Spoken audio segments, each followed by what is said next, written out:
Good morning all of you. आज हम लोग DAV maths class 7 chapter number 1 का क्वेश्चन हॉट्स करेंगे। ठीक है, ये क्वेश्चन थोड़ा सा डिफिकल्ट है क्योंकि हॉट्स का फुल फॉर्म ही होता है higher order thinking skill. Question में बोला गया है कि the points P Q R S T U A and B are on number line. ये जो पॉइंट्स दिया हुआ है P Q R S T U A B, ये सारा पॉइंट्स जो है किसी न किसी एक नंबर लाइन पे है। जहाँ पे बताया गया है वो किसको रिप्रेजेंट करता है, तो इंटीजर को रिप्रेजेंट करता है। सच डैट ये क्वेश्चन में ही दे दिया कि T R is equal to R S equal to S U and A P equal है पी क्यू से और पी क्यू इक्वल है क्यू बी से। तो सारे पॉइंट्स को जो पी क्यू आर एस है इसको हम लोग को नंबर लाइन में रिप्रेजेंट करना है। कुछ कुछ पॉइंट्स जो है नंबर लाइन में रिप्रेजेंट करके हम लोग को दे दिया है पहले से। जैसे ए बताया है कि 2 है, बी दिखा दिया कि ये 3 है, यू को बताया गया -2 है, टी बताया गया कि -1 है। तो हम लोग को ये रिप्रेजेंट करना है कि पी क्यू आर एस इस नंबर लाइन में कहाँ पे है और उसका कौन सा नंबर है, कितना है वो पी क्यू आर एस का वैल्यू। तो पहले देखिए जो गिवन है, जो हम लोग गिवन है वो टी से आर है, ये हमारा टी आर हो गया। फिर आर से एस है, तो आर तो हम पहले लिख चुके हैं, यहाँ पे एस लिखेंगे और फिर एस के बाद यू है तो यू लिख दिए। तो यहाँ पे हम लोग देख रहे हैं कि टी के बाद आर है, आर के बाद एस है, एस के बाद यू है। तो टी हमारा नंबर लाइन में यहाँ पे है, तो टी के बाद आर होगा, फिर आर के बाद ये हमारा एस होगा, फिर एस के बाद हमारा यू ऑलरेडी दिया हुआ है। तो टी के बाद कौन सा लेटर है आर, तो इसको हम लोग नाम देंगे आर। फिर आर के बाद है एस, तो इसका नाम हम लोग देंगे एस। ठीक है, और ये तीनों जो है इक्वल है। टी से आर का डिस्टेंस, आर से एस का डिस्टेंस और एस से यू का डिस्टेंस। टी से आर का डिस्टेंस इक्वल है, आर एस से एस का डिस्टेंस और एस से यू का डिस्टेंस, तीनों जो है इक्वल है। नेक्स्ट जो दिया हुआ है ए से पी, ए से पहले पी तक, फिर पी से क्यू, तो पी तो लिख चुके हैं, पी के बाद क्यू और फिर क्यू से बी, तो क्यू के बाद बी। तो मतलब ए के बाद कौन सा पॉइंट है पी है, फिर पी के बाद क्यू है, क्यू के बाद बी है।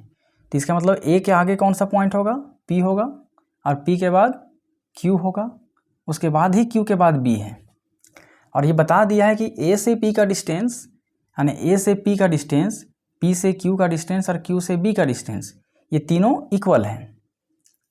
अब हम लोग देखते हैं यहाँ से 2 से 3 के बीच में कितना इक्वल पार्ट है। ये 1 इक्वल पार्ट, ये दूसरा इक्वल पार्ट और ये तीसरा इक्वल पार्ट, यानी 2 से 3 के बीच में 3 इक्वल पार्ट्स है। तो सारे नंबर्स को हम लोग क्या करते हैं 3 इक्वल पार्ट में डिवाइड कर देते हैं। जैसे 1 से 2 के बीच में 3 इक्वल पार्ट बना लेते हैं, ये 1 इक्वल पार्ट, 2 इक्वल पार्ट और ये तीसरा इक्वल पार्ट। इस तरह से 0 से भी डिवाइड कर लीजिए 3 इक्वल पार्ट में, ये 1 इक्वल पार्ट हो गया, ये 2 इक्वल पार्ट और ये 3 इक्वल पार्ट। इस तरह से नेगेटिव साइड भी 0 से -1 के बीच में 3 इक्वल पार्ट में डिवाइड करते हैं हम लोग, तो ये 1 इक्वल पार्ट, 2 इक्वल पार्ट और फिर ये 3 इक्वल पार्ट। और इसमें तो ऑलरेडी किया हुआ है ही। अब हम लोग को दिखाना है ये हमारा आर कितना है। नंबर लाइन में हम लोग दिखा दिए कि जो आर है वो -1 और -2 के बीच में है, एस जो है वो भी -1 और -2 के बीच में है, बट ये रेशनल नंबर है कितना, तो आर का हम लोग लिखने जा रहे हैं। जो हमारा आर जो है रेशनल नंबर वो कितना है, तो देखिए -1 से -2 के बीच में है। यहाँ पे कितना इक्वल पार्ट है, तो 1 2 3 इक्वल पार्ट है, तो डिनोमिनेटर में हमारा हो जाएगा 3। अब 0 से कितना स्टेप्स है, ये आर का वैल्यू कितना स्टेप में है, तो 0 से पहले 1 एक स्टेप, फिर 2, फिर 3, फिर 4 स्टेप में है। 0 से आगे 4 स्टेप में है, तो हमारा हो जाएगा 4, बट ये 0 के लेफ्ट साइड में है इसलिए हमारा नेगेटिव में आंसर होगा। तो माइनस में 4/3, आर का वैल्यू निकल गया माइनस का 4/3। अब 4 के आर के बाद एस देखिए, तो 0 से कितना स्टेप है, 5 स्टेप में है।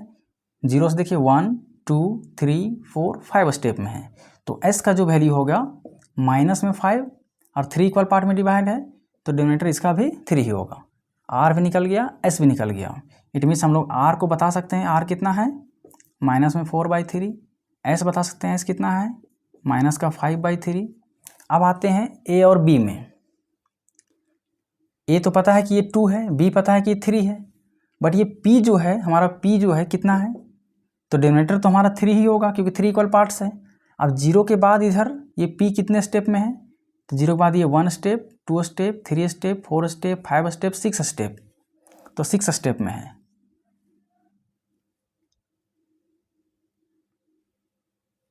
जीरो के बाद सॉरी ये फिर से स्टेप को काउंट कीजिए।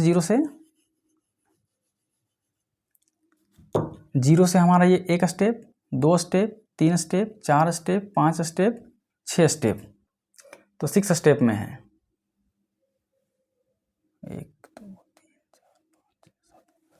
7 स्टेप हो रहा। जीरो से पी जो है 7 स्टेप में है। जीरो से हमें 1 जाएंगे तो एक स्टेप, फिर 1 से 2 2 step, 3 step, 4 step, 5 step, 6 step, 7 step है। तो ये P जो होगा हमारा प्लस का 7/3 है। अब जो Q जो है जीरो से, देखिए जीरो से कितने स्टेप पे है Q, तो 1 2 3 4 5 6 7 8 स्टेप पे है और डिवाइड में 3 होगा क्योंकि 3 इक्वल पार्ट्स है। तो ये हमारा R का वैल्यू भी निकल गया, S का भी वैल्यू निकल गया, P का वैल्यू और Q का वैल्यू। यही हमारा आंसर है। Thank you.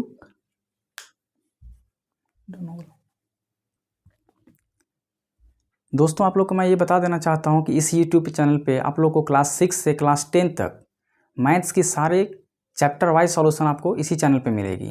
इसलिए हमारे चैनल को सब्सक्राइब करें और अपने दोस्तों के साथ शेयर करें।